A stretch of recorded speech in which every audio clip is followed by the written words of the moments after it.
ඉතින් ආර්යන් අහනවා එම්ලිගෙන් ගෙදර කට්ටිය ඔයාගේ අත්වල ගාලා තියෙන මෙහෙන්දි බලන්න ආවට පස්සේ ඔයා මොනවද යාලට කියන්නේ? ඔයා යාලට බොරු කියනවද? එම්ලි කියනවා නෑ. මට බොරු කියන්න කිසිම හේතුවක් නෑ. දන්නවද ඇයි කියලා? ඇයි කියනවා. දරුවෝ වෙනස් වුණාට අම්මලා එකම විදිහයි. මටත් ඉන්නවා අම්මලා 4 දෙනෙක්. මගේ අම්මා, ආදිත්‍ය මහත්තයාගේ අම්මා, ඔයාගේ අම්මා. ඒ විතරක් නෙමෙයි. දේවමෑණියොත් ඉන්නවා. එයාලා වෙල මගේ අත් දෙක බලද්දි අත්වල මෙහෙන්දි නෑ කියලා දැනගත්තාම එයාලා තේරුම් ගනීවි. අපි දෙන්න කොහෙත්ම ගැලපෙන්නේ නෑ කියලා. එයාමට ආදරේ නම් මගේ අත්වල මෙහෙන්දි තියෙන්නත් ඕනේ. ඒවයි පාට තද වෙන්නත් ඕනේ. හැබැයි ඉතින් මොන අම්මද කැමති? හදවතක් නැති මිනිස්සෙක් ගාවට Tamanගේ දුවව යවන්න. එම්ලි ඔය විස්තරේ පැහැදිලි කරලා ආර්යන්ට කියනවා එහෙමනම් යන්න. good night. ආර්යන් කල්පනා කරනවා. ඔයා හොඳට සෙල්ලම් කරා එම්ලි. හැබැයි ඉතින් අපේ මේ සෙල්ලම ටෙස්ට් මැච් එකක්. ආර්යන් එම්ලිට කියනවා මේ සෙල්ලම ඉවර වෙන්න තව ගොඩක් දුරයි.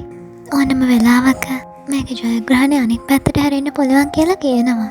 එහෙම කියලා අනිත් පැත්ත හැරිලා ආර්යන් බලනවා. Tamanගේ අතේ මෙහෙන්දි වලින් ලියවිලා තියෙන එම්ලිගේ නම. ඔහු කල්පනා කරනවා. ඔයා මේ චාරිත්‍රය සම්පූර්ණ කරේ නැති වුණාට තාම රාත්‍රිය ඉවර වෙලා නැහැ. ඔහු හිතනවා අනිවාර්යයෙන්ම මේ චාරිත්‍රයත් සම්පූර්ණ වෙනවා. අපේ වෙඩින් එකත් සම්පූර්ණ වෙනවා. එහෙම හිතාගෙන තමයි ආර්යන් මෙතනින් යන්නේ. ඉතින් ඊළඟ දවසේ උදේ අපර්ණා මිතේ කට්ටියම එකතු වෙලා එනවා බලන්න. එම්ලගේ අත්වල තියෙන මෙහෙන්දි වල පාට තද වෙලාද කියලා. ඉතින් මෙයාලා එනකොට එම්ලි ඉන්නේ තාමත් අද නින්දක. මිතේ එම්ලිට බැන එනකොට අපන්න කියනවා මිස් මිතේ දැන් ඔයාට මගේ දුව ගැන කම්ප්ලේන්ට් කරන්න බෑ. මං කැමතියි මගේ දුව ඉන්න විදිහට. ඒ වෙලාවේ නර්මදත් කියනවා මාත් කැමතියි මගේ ලේලි ඉන්න විදිහට. කොහොම හරි කට්ටියම ගිහලා එම්ලිව හැරවන්න තමයි මේ හදන්නේ. කොහොම හරි මිතේ ඇවිල්ලා එම්ලිගේ අඳ ගාවෙන් ඉඳගෙන ඇගේ අත දිහා බලනවා. ඒක පාරටම පුදුම වෙනවා. එම්ලි හේනෙන් දොඩව ඉන්නේ. කවුද මට මේ කෙති කවන්නේ? පස්සේ ඉතින් මිතේ එම්ලිව හැරවනවා. වැඩිහිටියෝ ටික ඒ ගාවට ඇවිල්ලා ඉන්නව දැකලා එම්ලි බය වෙනවා. අයිට මතක් වෙනවා ඒ කරපු හොර වැඩේ. හැබැයි ඉතින් එම්ලිගේ අත් දෙක දිහා බැලුවහම අය හොඳටම පුදුම වෙනවා. ගෙදර කට්ටියගේ මොනවල තියෙන ලස්සන හිනාවල්. මොකද එයාලා මේ තරම් තදට අත්වල තියෙන මෙහෙන්දි ඇඳලා තියෙනවා මීට කලින් දැකලා නැහැ කියනවා. ඇගේ අත්වල මේ තියෙන ආර්යන්ගේ ආදරය කියලා කියනවා. මේ එම්ලිගේ නරලත් එමිනවා. ඉතින් කට්ටියම කියනවා අපි මේ ගැන හැමදෙනාටම කියමු. මෙයාලා කට්ටිය ගියාට පස්සේ එම්ලිගේ අත් දෙක දිහා බලාගෙන ඉන්නේ. එම්ලි කල්පනා කරනවා කොහොමද මේ චාරිත්‍රය සිද්ධ වුනේ? මං අත් දෙකේ තියාගෙන හිටියේ ස්ටිකර්ස්නේ. ඒත් මගේ අත්වල ඇත්තටම මෙහෙන්දි අතල තියෙන්නේ කවුද? ආර්යන් මෙතනට ඇවිල්ලා කියනවා හැමදෙනාම කතා කරන්නේ මෙහෙන්දි වල පාට ගැන. ඔය එම්ලි ගාවෙන් ඉඳගෙන කියනවා මං අහලා තියෙනවා මෙහෙන්දි වල පාට තද වුණාම මහත්තයාගේ ආදරේ ගොඩක් වැඩි කියනවා. එම්ලි අහනවා එතකොට මේ වැඩේ කරේ ඔයාද? ආර්යන් මතක් කරගන්නවා කලින් දවසේ මොකද වුනේ කියලා. ආර්යන් එම්ලිගේ රූම් එක ගාවට එනවත් එක්කම එම්ලි කියනවා නින්දෙන් වගේ. අනාම මීහරකෙක් ඇවිල්ලා. ආර්යන් බනිනවා නිදාගෙන ඉන්නේ එම්ලිට. මට ඒ විදිහට කතා කරන්නේ අක්කා විතරයි. ඒ මොකද මාත් අක්කට හැම කතා කරන නිසා. එම්ලි ආර්යන්ට බනිනවා නින්දෙනොත්. කොහොම හරි ආර්යන් එම්ලිගේ අතත් ළඟට ඇද්දගෙන මීටගේ අත්වල මෙහෙන්දි ගානවා. ඔගේ අතින්ම තමයි මේ විදිහට මෙහෙන්දි ඩිසයින් එකක් දෙන්නේ. ඉතින් ආපහු එම්ලි නින්දෙන් ඉඳගෙන අහනවා මොකද අනේ මේ කිති කවන්නේ? ආර්යන් අහනවා මොන කිති කැවිල්ලක්ද? මේ ආර්යන් සිං රාතෝන් කාටවත් කිති කවන්නේ නැහැ. කට වහගෙන නිදා ගන්න. මට මගේ වැඩේ කරන්න ඉඩ දෙන්න. එම්ලි අහනවා ඔයාට මොකක්ද කරන්න තියෙන වැඩේ? ආර්යන් කියනවා මට තියෙනවාව අල්ලගෙන ඉන්න. එම්ලි නින්දෙන් දොඩවනවා. මටත් අර ආර්යන් සිං රාතෝට වගේ හොඳ නින්දක් තිබුණා නම් ආර්යන්ගේ මොනට හිනාවක් එනවා ඒ කතාවට. ඔව් කියනවා එම්ලිට. නින්දනොත් කල්පනා කරන්නේ මං ගැනමයි. ඔය විදිහට දොඩ ආර්යන් එම්ලිගේ අත් දෙකේම මෙහෙන්දි අඳිනවා. ඔව් කියනවා එම්ලි මට සමා වෙන්න. මං ඔයාගේ රූම් එකට හොරාටම ආපු එකට. ඉතින් ඒ විදිහට ආර්යන් මතක් කරගන්නවා සිද්ධ වෙච්ච දේ. එම්ලි කේන්තියෙන් අහනවා ආර්යන්ගේ. මට උත්තර දෙනවා. මං ඔයාගෙන් ප්‍රශ්නයක් ඇහුවා. මගේ රූම් එකට හොරාට ආවේ ඔයාද? එහෙම නැත්නම් වෙන කෙනෙක් ලව්වා මගේ අත්වල මෙහෙන්දි ඇන්දෙව්වද? ආර්යන් එම්ලිගේ අත් දෙක අල්ලගෙන කියනවා බලන්නකෝ මං හිතුවේ නෑ මං මේ තරම්ම හොඳ මෙහෙන්දි ආටිස්ට් කෙනෙක් කියලා. ආරයන් කියනවා හැම දෙයක්ම හොඳ විදිහට කරන එක මගේ පොරොන්දක් නෙමෙයි. ඒක මට අත්‍යවශ්‍ය කාරණයක්. එම්ලේ අඬන අහනවා ආරයන්ගේ. මං කාමරේ නිදාගෙනයි හිටියේ. ඔයා මං නිදාගෙන ඉඳිත් මගේ කාමරේට ඇතුල් වෙලා. ඔයාට කිසිම ලැජ්ජාවක් දැනුනේ නැද්ද? ඔයා මේ විදිහටද මට ගෞරව කරන්නේ? ඔයාට කොහෙන්ද හැම හයියක් ආවේ? ආරයන් කෑ ගහනවා එම්ලි කියලා. ඔව් අහනවා. ඔයා කොහොමද මං ගැන ඔය විදිහට හිතන්නේවත්? එම්ලි එතකොට අහන්නේ මං ඇයි එහෙම නොහිතා ඉන්නේ? හදිසියෙවත් මං ඇහැරිලා කෑ ගැහුවනම්? ආරයන් කියනවා මං ඔයත් එක්ක එකම කාමරේ ඉඳලා තියෙනවා එම්ලි. ඔයාට නින්දෙන් සෙන්දු කියන්න පුළුවන්, ඩාන්ස් කරන්න පුළුවන්. හැබැයි ඉතින් ඔයා ඇහැරෙන්නේ නම් නැහැ. ඔව් කියනවා. එම්ලි අපි තරගෙ දිනන්න නම් අනෙක් තරගකාරයාගේ දුර්වලතා මොනවද කියලා දැනගන්න ඕනේ. ඒ විදිහට තමයි ඕනම ගේම් එකක් ප්ලේ කරන්න ඕනේ. එම්ලි කියනවා මට ඔයත් එක්ක සටන් කරන්න ඕන නැහැ. මේ විදිහට සෙල්ලම් කරන්න ඕනත් නැහැ. ආරයන් එතකොට කියනවා නෑ ඔයා මොකුත් කරන්න එපා. මේ දේවල් මේ විදිහට සිද්ධ වෙන්න ඉඩ දෙන්න. එම්ලි අහනවෙත් කොහොමද? මං ඔයාගේ ඩීල් එක පිළිගත් එකම එක කොන්දේසියක් නිසා. මේක බොරු කසාදයක් වෙන්න ඕනේ කියලා. මට ඔයත් එක්ක කිසිම චාරිත්‍රයක් කරන්න උවමනාවක් නැති වෙලාවේදී අයියෝ මේ විදිහට මට බල කර මේ චාරිත්‍ර ඉෂ්ට කරන්න කියන්නේ. ආරයන් කියනවා ඔයාට මේ චාරිත්‍රය කරන්න ඕනේ නැති වුණාට මට ඒ චාරිත්‍ර ටික ඒ විදිහටම කරන්න ඕනේ. ඔහු කියනවා හැමදෙනාම ඔයා එනකම් පහළ බලාගෙන ඉන්නවා. එම්ලි කියනවා මං ඔයාගෙන් ප්‍රශ්නයක් ඇහුවා. ඔයාට ඕනේ කරන්නේ ආදිත්‍ය මහත්තයාගේ ලොකුකම බස්සන්න. එයාට වේදනාවක් ඇති කරන්න. ඉතින් අපිට ඒ දේ බොරු කසාදකින් උනත් කරන්න තිබුණා. ඒත් ඇයි ඔයාට මේ විදිහට ඇත්තටම චාරිත්‍ර කරන්න උවමනා වෙලා තියෙන්නේ? ආරයන් උත්තර දෙන්නේ නැති වුණාම එම්ලි කියනවා මං ඔයාගෙන් ප්‍රශ්නයක් ඇහුවේ. හැඟීම් දැනීම් නැති මනුස්සෙක් වෙච්ච ආරයන් සිං රාතෝන් දැන් ආදරය කරන්න පටන් අරගෙනද? ඔයා මට ආදරය කරනවද? ඔයාට ඕන කරන්නේ මාත් එක්ක ජීවත් වෙන්නද? හරි, ඔයා මට උත්තර දෙන්නේ නැහැනේ. මං දන්නවා එහෙම මොකුත් නැහැ කියලා.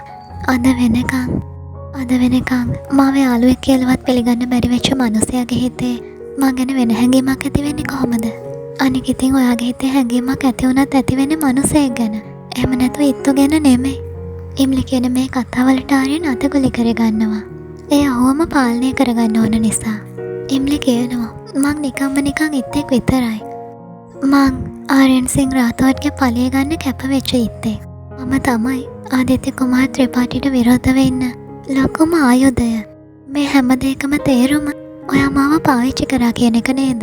මොන විදිහකින් හරි මං ඔයාගේ පලිය සම්පූර්ණ කරන්න කැප වෙලා ආදිත්‍ය කුමාර් ත්‍රිපාඨිත් පිළිගත්තා නම් මගේ අත්වල ගෑවිලා තිබුණ ඇත්තම මෙහෙන්දි කියලා.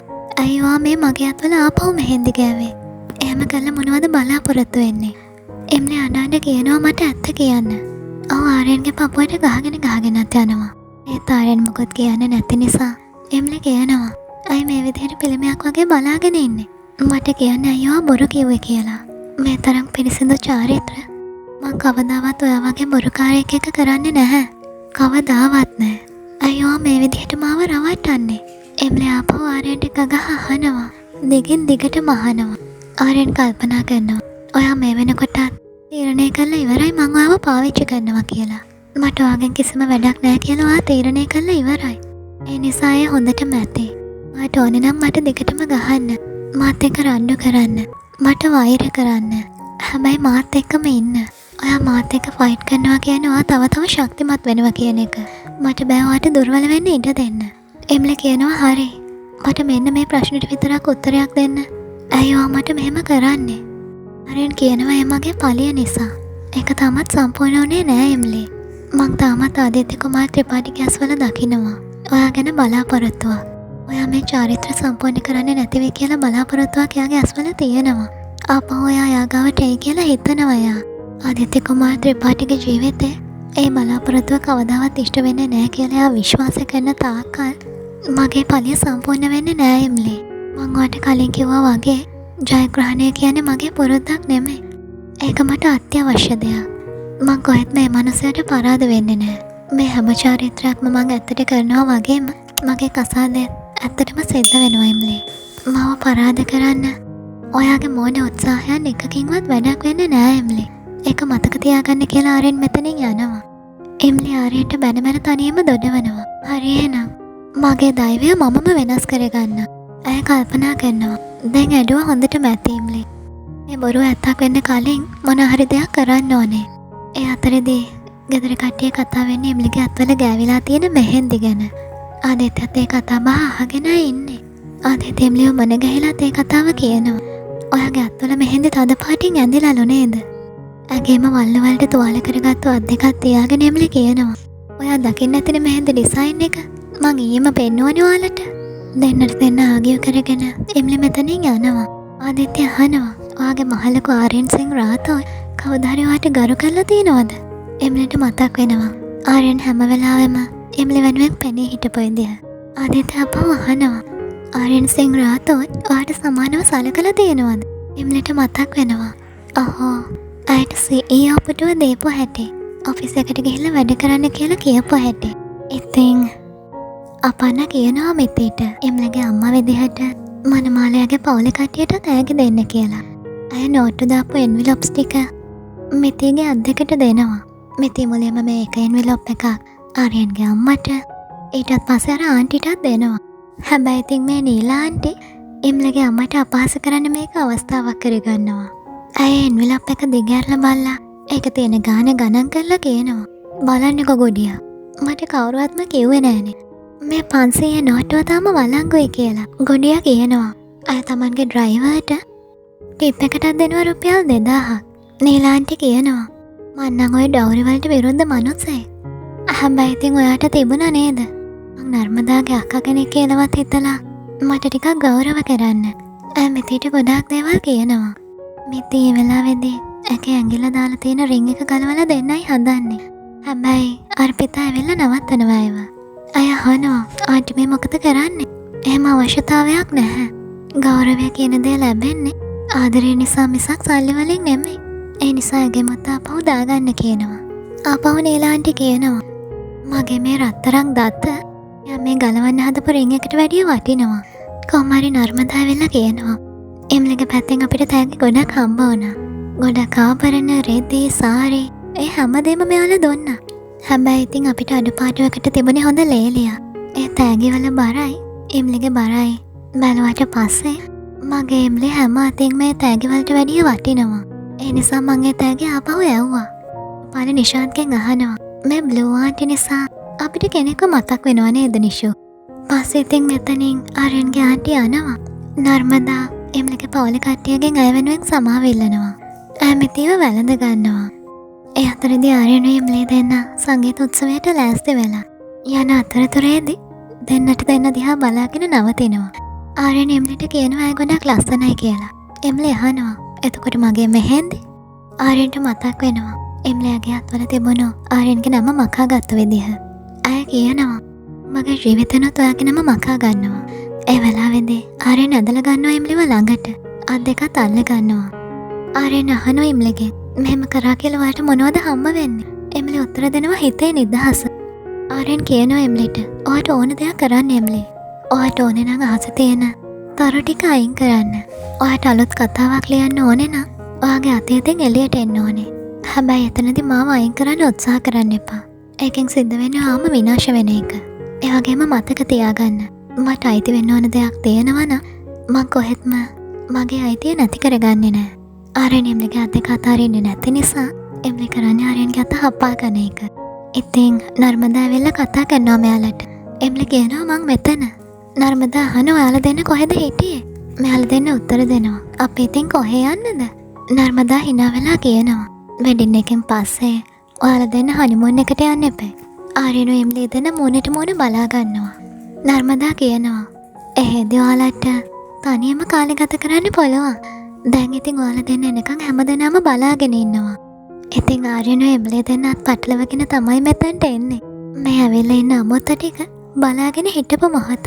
ගොඩි අයියාගේ ලොකු අම්මයි දෙන්න නම් බොහොම කේන්තියෙන් මේ දිහා බලාගෙන ඉන්නේ. කේන්තියයි ඉරිසියාවයි වැඩිකමට ගොඩියාගේ අතේ තිබුණු ග්ලාස් එක බින්දිනවා. ආර්යන එම්ලි දෙන්න ඇවිල්ලා ඉඳගත්තාම ගෙදර කට්ටිය ඇවිල්ලා අහනවා ඔයාලා දෙන්නගේ සංගීත උත්සවය දවසේ ඔයාලා මෙහෙම ඇවිල්ලා එකපාරටම ඉඳගත්තාම හරියනවද? මිතෙත් කියනවා එම්ලි ගොඩක්ම කැමතියි නටන්න. සුන්දර් කියනවා මෙයා හැමදාම අපිව නටවනවානේ. අපි අද මෙයාව නටවමු. ඉතින් ඔහු එම්ලව කතා කරගෙන එක්කරගෙන එනවා.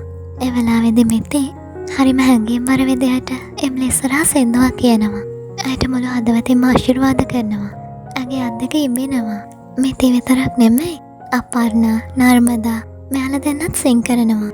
ඒ හැමෝම සිං කරන්නේ එම්ලි වෙනුවෙන්. එම්ලි කල්පනා කරනවා ආර්යන්ගේ පලිය වෙනුවෙන් පවුලේ හැමදෙනාගේම සතුට විනාශ කරන්න ඇයට බෑ කියලා.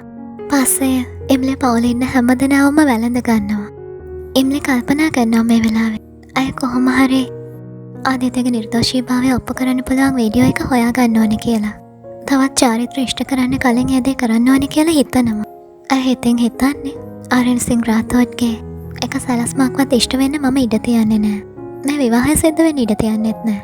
එහෙම කියලා හිතාගෙන එම්ලි හැමදෙනාගෙන්ම අහනවා මේ තියෙන පක්දන්ඩියවල එම්ලිගේ සංගීත උත්සවය.